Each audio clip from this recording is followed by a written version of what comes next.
Good afternoon or good morning everyone. I hope you're having a wonderful day today. It's Bridget here from Bridget's Kitchen and I'm back in my kitchen. I'm back here in Sydney getting ready to cook some fabulous food as always, doing a bit of testing as we like to do as well. So thank you so much for joining me today. I thought I would do a really quick little class because when I am away and when I do travel I do miss cooking, and I did get to do quite a bit of cooking while I was in New Zealand, but you know what, there is nothing like stepping back into your own kitchen where all your stuff is, and I know where all my things are. Open the drawer, can find exactly what I'm looking for, all that sort of business. So back in the kitchen today. I just came off a wonderful interview this morning back in New Zealand on the phone interview on News Talk ZB with Mike Hosking. Amazing interview. It was straight after the Prime Minister Jacinda Ardern, so I felt very special indeed, and we talked all about gut health, we talked about my journey, and of course we talked about my book. So I thought I would do a quick little cooking class with you guys today, teaching you how to make the world's healthiest meatballs. There's a couple of little things, little points that you could utilize in your cooking to make sure that your meatballs are extremely healthy. Now the recipe that I'm doing, you can actually, it is in my cookbook, but I'm modifying it for us today. So the recipe that I'm doing today from Bridget's Healthy Kitchen, if you want to purchase my book, all you need to do is put into Google bridgetscookbook.com, and you'll be able to purchase my book. But what I thought I'd do is a recipe straight from here. And the recipe, I know it's backwards, but the recipe here is my turkey meatballs. And turkey meatballs are extremely good for us, but I do also realize that turkey meat can be a little bit, or mince or breast, can be a little bit hard to get hold of. So I thought rather than making it difficult, even though this is such a fabulous recipe, and would you believe that's breakfast? That is in the breakfast section of my cookbook, turkey meatballs. It's so wonderful. I thought I'll go one step further with you guys today and create really healthy meatballs using all those wonderful techniques that I've sort of alluded to at the beginning of this video, to show you guys how I like to do meatballs and how meatballs are pretty much done in my house from now on. So we're going to do a little video, but as the meatballs are cooking, there's going to be some downtime of about 7 minutes, so I thought it'd be a really nice opportunity to do a Q&A. So if anyone's got any questions whatsoever, provided you remember it's a family show, so nothing too rude, nothing too hard as well. A little bit jet lagged. No, I'm not jet lagged, I'm just kidding. But yes, if you'd like to do a little Q&A with me after I show you guys the technique on how to make these meatballs and their cooking, then you are more than welcome to save up all your questions for after that as well. And just saying hi to Karen. Good to see you, my love. It's good to see you. Thank you for joining today. All right, so remember, we're making the world's healthiest meatballs. Healthy meatballs. Now meatballs tend to be, when I think of meatballs, I think of them being usually red meat based, so they're either coming from beef or lamb, and even though we can make a really healthy version of those, these particular meatballs are going to be even healthier still because we're not using red meat for our meatballs today. You can probably guess what we might be doing, considering turkey meatballs are in my cookbook. The meatballs that we're going to be doing today, maybe I'll bring the camera down so you guys can see what I'm doing down here. The meatballs that we're going to be doing today are going to be with chicken. Now the reason I'm using chicken, remember we're talking about this being a really healthy meatball alternative to your normal red meat meatballs. Try and say that 3 or 4 times in a row. So the reason I'm using chicken is, yes, it is extremely accessible for a start, and we can get a really good quality chicken and still pay a fairly good price. So the chicken breast is what I have in here, and if you may have noticed, first thing, number one thing is I haven't got chicken mince. I'm going to make my own chicken mince. It is so easy to do. So I'm using chicken breast. The reason I'm using chicken breast is it is extremely lean, and you can just see by just looking at it, there's no marbling of fat through that. That is literally just chicken meat. So because it's really lean, it's going to be really healthy and good for us. So I'm using chicken mince. So that's the first thing that we're looking at. But before we do that, and also the other thing about meatballs is they tend to have, like, I know meatballs will either have breadcrumbs in them, some people even add additional fat and then they fry them in the frying pan. We're not going to be doing any of that today. We're going to start with my little trusty, whoops, nearly threw on the floor, my little trusty food processor, mini food processor, and we're going to start by adding the flavors, because yes, we've got my chicken breast there that I've just roughly chopped up into pieces. I need to add some flavor to that chicken mince. So the very first thing I'm going to do is start to mince up the flavors. And I've kind of got this little tray here, this little plate here, whoops, of flavors, things that are happening, things that are going to really make these meatballs just pop, make the flavor incredible, that you will just be absolutely in love with the flavor of these meatballs. So the first thing I'm going to do is I'm going to add a little bit of ginger. You may notice that I still have the skin on my ginger. Do not even bother to peel it. There's such goodness just below the skin. Once it goes in here, you won't even notice that you haven't peeled it, and it saves so much time as well. So the ginger is the first thing that we're going to put into our food processor. A couple of chunks of ginger, and yes, I will share this recipe with you guys online probably tomorrow, so you've got a copy of this recipe. So ginger goes in there. We're also going to add some more flavors. So I have some raw garlic, just garlic cloves. Throw those in. Don't even have to bother chopping them. The food processor is going to do all the work for us. This is a potential for you. You don't have to add them if you don't have them in the fridge, but I always have a container of roasted garlic sitting in my fridge at all times, because the difference in flavor between the raw and the roast is this is a lot more mild, whereas, as you know, garlic can be pretty obvious. Like, you totally know when you've eaten too much garlic. Well, you don't know, but everyone around you knows that you've eaten too much garlic. So what I thought I would do is also add some, just to show you. You could do both, or you could do one or the other. Totally up to you. If you don't have roasted garlic, just go with the raw stuff. If you do, and I do, I'm going to add that in there. Now this is pretty cool. If you've never seen fresh turmeric, that is what it looks like. It kind of looks like the root or the rhizome of ginger. You know what ginger looks like? Whole ginger. But of course, look at that color. So I'm going to throw just a little bit of fresh turmeric in here. If you can't get hold of fresh turmeric, and the best way to find it is in your local veggie shop.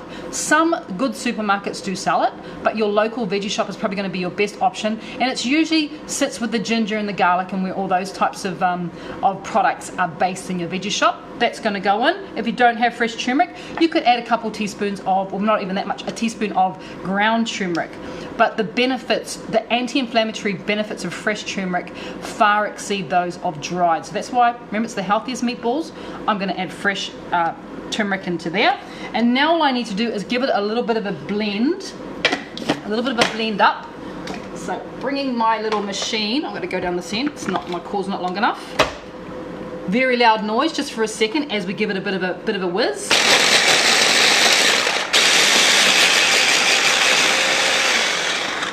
So in a couple seconds, which would have taken me probably 5 minutes of frantic chopping, you have, oh, the smell as well, by the way, you have your, that's actually roast garlic. If you, just in case you're wondering, that's a little bit of roast. No, I'll leave it in there.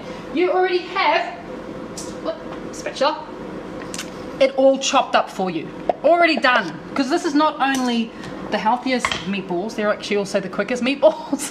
Things don't take long. This little food processor I love. I travel everywhere with this. You probably see this in almost every single one of my videos that I do. It's looking like I need a new one. It's looking a little bit like it needs a holiday, but like me, it needs a bit of a holiday. All right, that is in there. Flavors are in there. Let's now add in the chicken chicken breast, the chopped chicken breast. You don't want to overfill your food processor. Around, depending on the size of your processor, obviously mine's tiny, so I'm only going to fill it kind of halfway because I want it to get well blended. Give my hands a bit of a wash down, a bit of a wipe down, and we're just going to blend that again, nice and quickly. That's it. Do you see how fast that is? Like, seriously, that is it. That is done. All we need to do now is I'm just going to add a few more flavors. And the flavors, because we've got all our fresh flavors in there. We've got garlic, we've got ginger, we've got turmeric, and of course fresh is always best when it comes to garlic and ginger and turmeric and all those sort of things.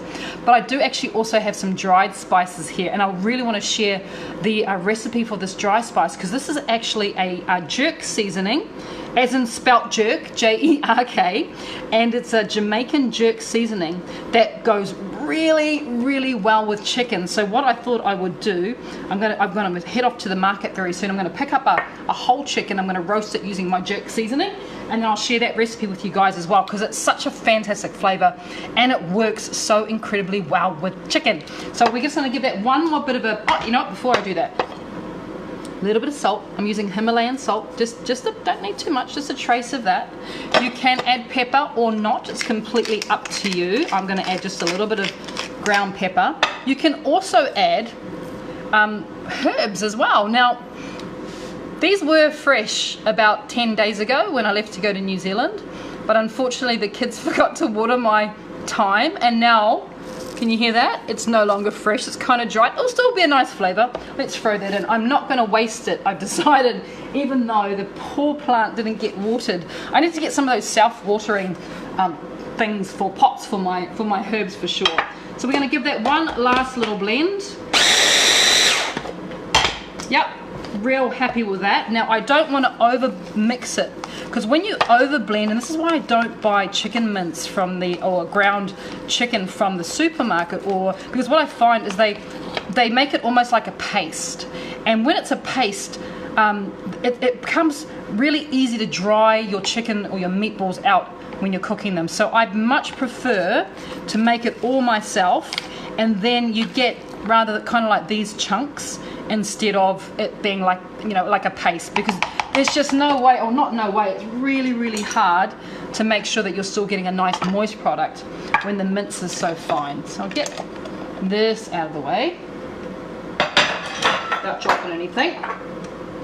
We've got all our flavours in there, which is wonderful. Anyone recognize this plate? How cool! Isn't it amazing? Oh, I just love this. All right, so I'm going to use that plate. I'm going to put that there so you can see why. So now we need to roll the meatballs. And once again, the process is really, really simple. If you take a little bowl of water and wet your fingers a little bit, and remember that there's no breadcrumbs to hold these together. So that's another reason why, because these are gluten-free. No breadcrumbs, and the water is just going to help you to create that little ball. That's all you do. You can make them bigger, you can make them smaller, depending on how you want to use them. So for example, I make my own roasted tomato sauce, which is absolutely fabulous. So it's almost like my own pasta sauce. And it literally is tomatoes, apple cider vinegar, lots of spices, ginger and garlic. And it's just absolutely wonderful. So I make my own meatball pasta style sauce, really healthy for you. I then make these meatballs, and I make almost like a meatball spaghetti. Well, no spaghetti, I use zucchini. Little dish for dinner, which is just wonderful, absolutely wonderful. But you could use these in so many different ways. I also poach these, like make them just a little bit smaller, and then poach them in a little soup, like a little kombu broth. So then I've got like chicken dumplings. That recipe's in the cookbook as well. I've got a little chicken dumpling soup, which is wonderful, because then you get chicken dumplings too. There's just, like I said, there are so many ways you can do it. You can flatten them, make them bigger, and then flatten them, and then turn them into chicken patties, and then put them through a healthy burger with lettuce. I mean, the possibilities are literally endless once you apply those little techniques of making your own mince, adding all these wonderful spices. You can then just go crazy in terms of how you use these meatballs, and every single way you're going to use them is going to taste really fabulous. So remember, wetting fingers, and all we're doing is just bringing it together. So that's done. I'll finish those off later. But what we need to do now is prepare the air fryer, because I am using an air fryer. Let me go over here so you guys can see. I am using an air fryer to cook these in. Another way that's going to make sure that these are really, really healthy is we're going to stick them onto a rack, and we're going to put them in our air fryer, because of course our air fryer requires no oil or anything to cook these. So, and as I'm putting them on the rack, all the the juices are dripping down, so we're also keeping them once again from sitting in fat, which is so clever. All I'm going to do is I'm going to add a little bit of my sticky sauce. This is Bridget's sticky sauce recipe in the book. It's actually the first recipe, because this is like probably my most popular recipe that I make. And my sticky sauce is my alternative to needing to add oil into anything. I'm just going to roll the meatballs into the sticky sauce. That's going to give it color and flavor on the outside. Put them over there. But my sticky sauce is literally tamari, which is a low sodium, gluten-free like soy sauce.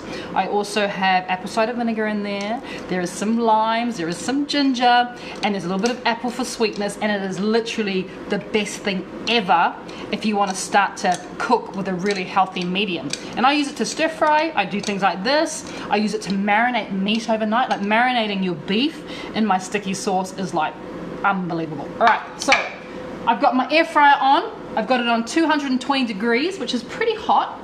I'm just going to set my timer to make sure that we got enough time. I said 7 minutes. I'm going to pop them into the air fryer on that little rack without attempting to not burn myself, which is always a good idea. And I'm going to let them cook for 7 minutes. There you go, it's already on. And in that time, I did promise that there'll be a little bit of Q&A with you guys. So I'm going to bring the camera back up here. Hi, it's me again. If you've got any questions, have we got any questions here? Okay, so we've got we are talking about the chicken. We were talking about the chicken mince and how I like to make my own. And one of the other reasons is because if you're buying chicken mince from the supermarket or from the butcher, you don't tend to know what type of cuts they've been putting into it, unless it says clearly marked chicken breast mince or ground chicken breast. So what you'll find is they'll also put thigh, and as someone has just pointed out, Carl's has just pointed out, they also can put skin in there and just the fat.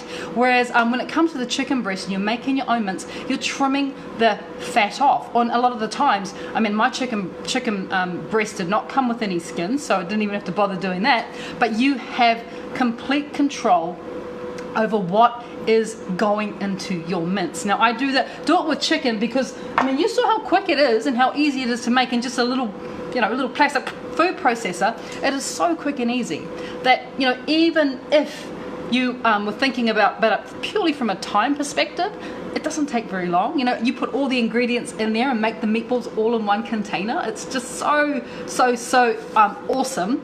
And the other thing that I like about it is that I do control the cost too.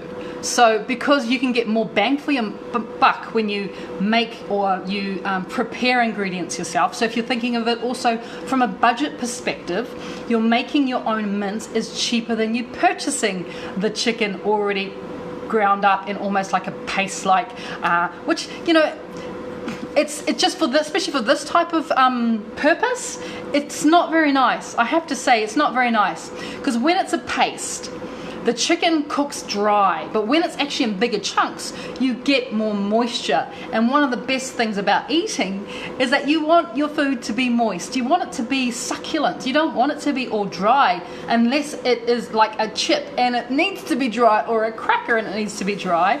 We tend to like to have moisture in our food, which is really, really important. So they are. Look, I'm going to have a little look, because this is really cool actually, this air fryer. And I do love the air fryer. This air fryer I bought online. I think I bought it via I'm based in Sydney, so I bought it via catch.com.au. I know you can also get them via kogan.com.au as well, but they have the New Zealand alternative for anyone who's watching from New Zealand. And I've also bought an air fryer while I was in the States about 3-4 weeks ago and doing a cooking cookbook launch and cooking class, and I bought an air fryer at Walmart. So you can buy them absolutely anywhere. I know they sell them in Kmart. My original air fryer came from Kmart, but it was quite a small one. I love the way it worked, but it was quite small, whereas this one that I'm using now is a 10-litre capacity, so it's almost twice. It was actually more than twice the size of my last one. I've got a really busy house, so I need to cook lots and lots and lots and lots of things at once. Someone just asked, can you bake it in the oven on a tray? Absolutely. If you don't have an air fryer, what I would suggest that you do is you put your oven on around about 200 degrees, line your oven tray with baking paper, or if you've got a little like a wire cake rack, stick them on top of the cake rack and then onto a tray, pop them in the oven. You're probably looking at, depending on your oven, you're probably looking at between 8 to 10, 11 minutes if they go into the oven. Air fryer is not for everyone. I wouldn't know how to live without it. Like literally, I travel overseas, and wherever I go, I find where I can buy an air fryer and have it delivered to wherever I'm staying before I even get there, because I just think it's brilliant. Everything happens in this one place. It takes 2 minutes to preheat, whereas your oven takes 10 to 15 depending on how old your oven is or how new your oven is. So you've got to preheat your big oven, whereas this is such a small appliance to preheat, so it takes 2 minutes to preheat. In this particular version, I can actually do a rotisserie chicken. I haven't yet, but I'll try it out one day when I get around time. It comes complete with a glass panel and a light, so I can see what's going on inside without having to lift the lid. But you know what? Curiosity killed the cat. I'm lifting the lid. I've got to see what's going on. I can't handle it. Oh my God. Okay. Oh, the smell! If you could just smell it, it's wonderful. A little bit longer. It's looking good, but it's really cool is that the color, you can see the turmeric, they kind of come out quite orangey, so they're really, really cool. So they won't be much longer. My air fry is telling me 2 minutes. So I've managed to talk my way through them cooking in there, which is pretty exciting. But yeah, so this air fryer, as I say, I love it because of the big capacity. I've got a big household. But the greatest thing is, I have to say, is that the kids love using this because it's a lot safer than them turning on the oven and putting things on the cooktop. That the kids use this a lot. I mean, it's fast. I do so many things inside of it. You know, I can bake inside of it. I can roast. I can fry without oil. I can do meatballs. I can cook bread. There's so many things you can do with it. It's not just an appliance that has one particular job. You can do lots and lots and lots of things. I boil eggs, not boiled because there's no water. I cook hard boiled eggs in here as well, and I did a little video actually on Bridget's Kitchen not long ago about my hard boiled eggs, and you literally take raw eggs and you put them in there and then you turn it on for like 7 minutes and you have the perfect cooked egg. The white is firm and the yolk's still a little bit runny. If you like the yolk a bit harder, you just cook it a little bit longer, but for me 7 minutes is just perfect. But yeah, air fry, let's have a look. It's about to start beeping at me. I think our meatballs might be ready. I might go and grab some tongs, even though I've got asbestos fingers from 30 years in professional kitchens. That's probably going to be a little bit too hot, so give me a second while I track down a pair of tongs. Are you ready? So I love the big reveal. It's usually my favorite time. Look at that. How cool is that? Look, oh, it's actually not too hot. Oh, it's a little bit hot. You can see the steam coming up. But look at him. It. Oh, the smell is wonderful. These are the cutest things ever. Let's just open them up so you can sort of see how lovely and moist it is in there as well. That is fabulous. That took 7 minutes in the air fryer, 220 degrees. You saw how quick it was to make the mince as well. It doesn't need much time. And the way we got away with not having as much fat in there is we added flavor. And the flavor that we added today was by way of garlic and ginger and turmeric, and of course my jerk seasoning went in there as well. I use raw garlic, I use roasted garlic. The choice is really yours, but now you get to decide what you want to do with this, which is really, really cool. I better taste it just to make sure, right? That's tasting pretty good. Oh my god, it's really good. And once, you know, my favorite thing about it is it's moist. It is so moist. You would not think for a million days that would actually be healthy. I would look at that and potentially think, oh yeah, there could be a little bit of, you know, stuff in there. You guys saw what I put in there. I'm going to keep eating it. It's so good. You guys saw what I put in there. And oh, there's so much flavor. Oh my god. I just hit a little bit of the roast garlic. It is phenomenal. It is absolutely phenomenal. I reckon the world's healthiest meatballs. It's easy to make. Yes, if you don't have an air fryer, we can do it in the oven. Just remember to put a baking paper. We don't want any oil or anything nasty in there. It's just going to be like this. You can cook them off. You can put them in the fridge. If your chicken, sorry, trying to chew and talk at the same time. If your chicken breast is fresh, that will last you 4 to 5 days in the fridge. But of course, the alternative is if you're a meal prepper, you can also cook those down and freeze them, or you can roll them into balls and freeze them raw, and then when you're ready to heat them up, throw them frozen into your air fryer for about 15 to 20 minutes. So there's so many things and ways, wonderful ways that you can use those up. I hope you've enjoyed this quick little cooking class. I've got so much more that I want to share with you guys. So many more recipes as well. So it's super exciting time here in Bridget's Kitchen. Thank you so much for watching. I hope, oh, someone just asked me, did you make, last question of the day, did you make or buy your roast garlic? Oh my God. So, you know, I love Carl, this is for Carl's. You know how I love the air fryer? I roasted in the air fryer. So what you need to do is grab yourself a fresh bulb of garlic, like a whole bulb of garlic.